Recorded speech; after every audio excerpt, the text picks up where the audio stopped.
Sebelum kita mendengarkan firman Tuhan, kita berdoa. Terima kasih Allah Bapa buat kasih setiamu menyertai kami.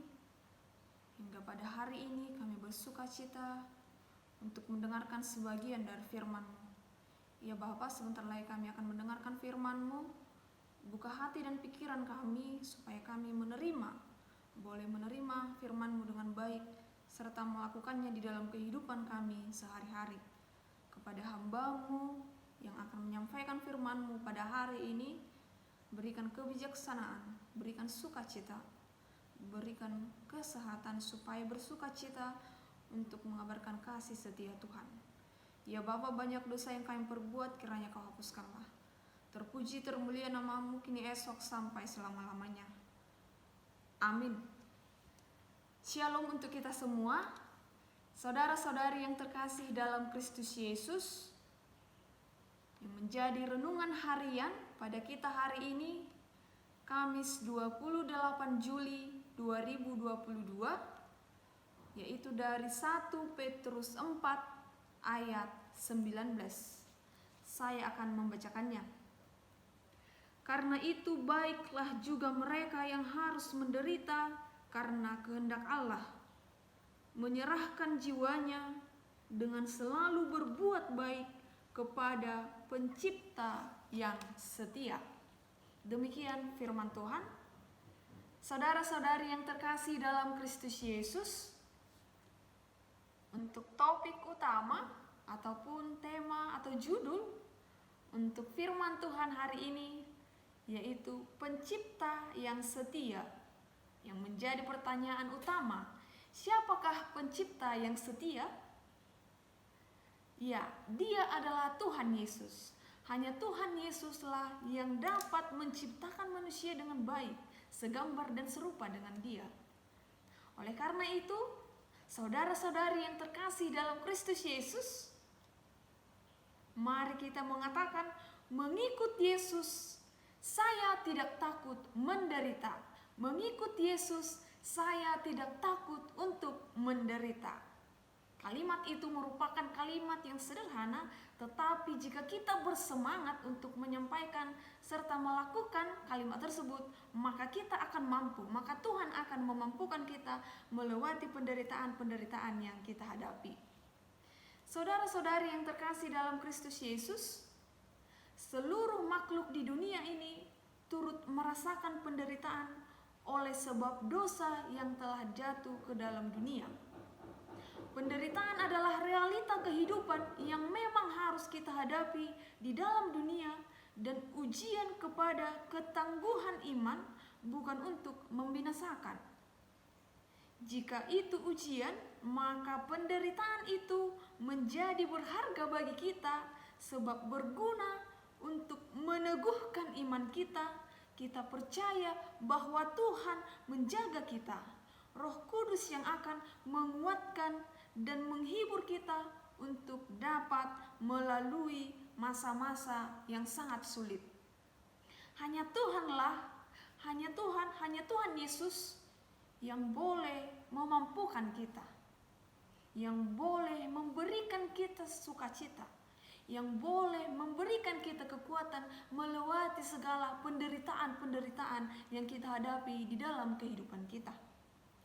Saudara-saudari yang terkasih di dalam nama Kristus Yesus, ujian untuk lebih menghayati akan pengorbanan Kristus yang memampukan kita melalui segala kesukaran sekaligus semakin mendalami keimanan kita kepada Tuhan Yesus.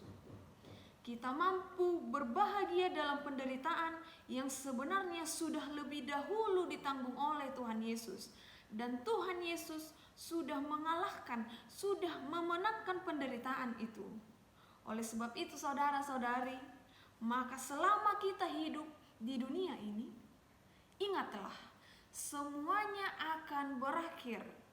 Tetapi hidup sejati yang abadi dan kekal kita terima sebagai anugerah Tuhan ketika kita secara pribadi percaya kepada Tuhan Yesus Kristus sebagai juru selamat dan Tuhan kita.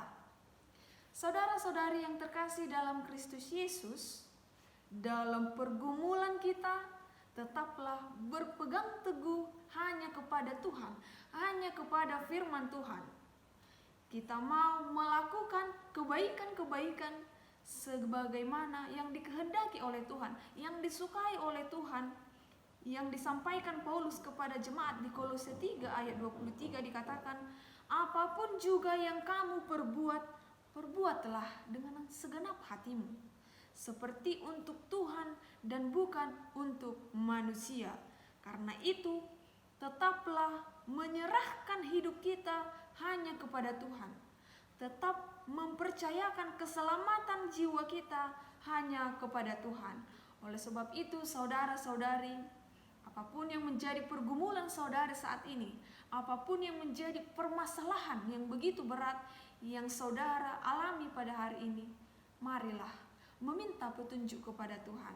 Marilah mendekatkan diri kepada Tuhan, berdoa, bernyanyi memuji Tuhan.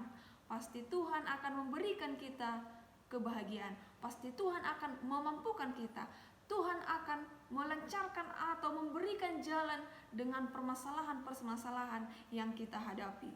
Seperti doa Tuhan Yesus di kayu salib, ya Bapa, ke dalam tangan-Mu kuserahkan nyawaku. Oleh sebab itu saudara-saudari, mari kita serahkan ke dalam tangan Tuhan saja segala pergumulan kita, segala kehidupan kita dengan baik. Amin, kita berdoa. Terima kasih Tuhan Yesus buat firman-Mu pada hari ini. Kami begitu bersuka cita dengan penyapaan firman-Mu yang mengajarkan kami supaya semakin setia, supaya semakin bersyukur, supaya semakin bersuka cita jikalau kami menghadapi penderitaan-penderitaan yang begitu berat. Kami yakin dan percaya itu merupakan cobaan yang Tuhan berikan kepada kami, supaya kami semakin percaya, supaya kami semakin berkomitmen hanya kepada Tuhan saja. Ya Bapa, begitu banyak dosa yang kami perbuat, kiranya Kau hapuskanlah. Terpuji termulia nama-Mu kini esok sampai selama-lamanya. Amin. Bapa kami yang di sorga, dikuduskanlah nama-Mu. Datanglah kerajaan-Mu, jadilah kehendak-Mu di bumi seperti di sorga. Berikanlah kami pada hari ini makanan kami yang secukupnya, dan ampunilah kami akan kesalahan kami seperti kami juga mengampuni orang yang bersalah kepada kami. Dan janganlah membawa kami ke dalam pencobaan, tetapi lepaskanlah kami daripada yang jahat, karena Engkau yang mempunyai kerajaan dan kuasa dan kemuliaan sampai selama-lamanya. Amin. Horas madihita saluhutna.